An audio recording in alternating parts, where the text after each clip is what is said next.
Os gêneros mais gerais que existem, que abarcam todos os outros, e que, por isto mesmo, sendo gêneros de gêneros, poderiam ser chamados propriamente categorias, são o verso e a prosa. A distinção entre o verso e a prosa reflete, ao nível do microcosmo literário humano, a condição número ou quantidade. O que quer que digam os teóricos empenhados desde há 100 anos em intermináveis discussões, o fato é que a distinção entre verso e prosa é apenas uma distinção entre as duas formas mais gerais da quantidade, a quantidade contínua e a quantidade descontínua. São quantidades contínuas, por exemplo, a extensão e o volume. São quantidades descontínuas as séries, as periodicidades, as secções, etc.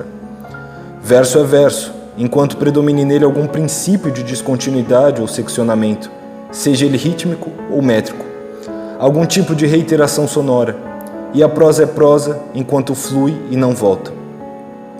Os versos são como gotas de chuva que pingam repetidamente, e a prosa é um rio que corre sem interrupções.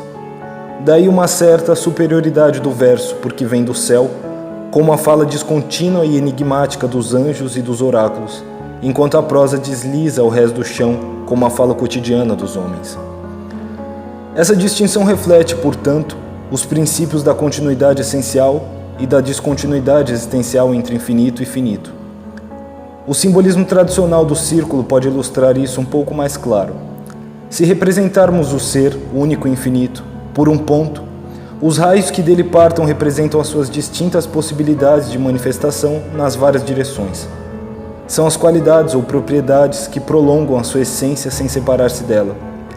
Se partindo desse ponto traçamos agora vários círculos concêntricos, estes representarão as várias gradações de proximidade e afastamento que cada ponto e cada segmento dos raios podem ter em relação ao ponto central. Os raios representam a continuidade essencial e os círculos a descontinuidade existencial. Os raios, a unidade do real. Os círculos, a multiplicidade de planos ou níveis. Esta figura aplica-se à distinção de verso e da prosa de maneira dupla, segundo a regra da simbólica tradicional, que admite sempre a concomitância de um simbolismo direto e de um simbolismo inverso.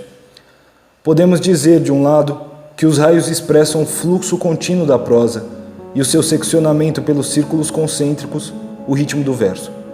De outro lado, podemos encarar a figura em sentido inverso e dizer que a prosa gira ou discorre continuamente como os astros em suas órbitas e que os raios do verso seccionam ou escandem ritmicamente este círculo segundo as direções do espaço.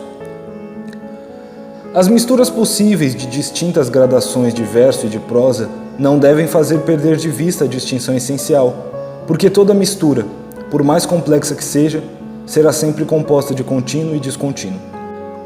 A tendência mais recente da crítica é para esquecer o papel fundamental do fator quantitativo, métrico ou rítmico, na distinção entre verso e prosa e procurar uma distinção de tipo semântico, isto é, tem um não métrico e rima, um texto é considerado poético ou prosaico, conforme predomine um uso conotativo ou denotativo da palavra.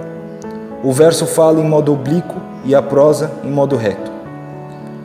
Essa nova distinção surgiu da necessidade de dar conta de um grande volume de obras de intenções poéticas escritas sem compromissos com a métrica. Mas, por um lado, denotação e conotação não passam dos equivalentes semânticos da continuidade e da descontinuidade, como se vê pela referência direta ou indireta, contínua ou descontínua, do significante ao significado. Por outro lado, é uma distinção derivada e segunda, e não primária.